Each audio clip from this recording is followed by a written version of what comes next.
Good morning mga kabukid. O ayan guys, magdamag pong umulan kagabi and then ayan po ang resulta. Lagi pong binabaha itong aming kabilang ilog, kabilang kalasada actually. O ayan, ang morning routine lagi ng kabukid ang maghatid ng eskwela sa school. Aming baby love. Si Katiktok po. Ayan, pauwi na po ako niyan guys. Ito na po ang way namin pauwi. Ayan po. Bye-bye po ng ilog yung kabilang kalsada namin. So, ayan. Pero so far, hindi naman po lumalanip dito sa aming lugar. Dito sa kabila. Hanggang dyan lang po yung baha niya talaga.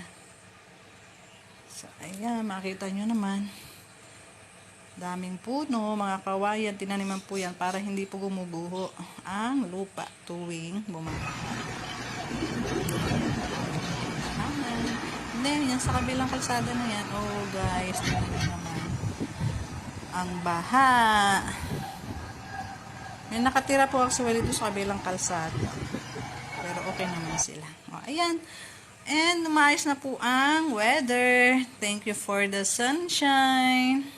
And thank you for the rain. Nadidiligan po ang halaman. Thank you so much, guys. Bye!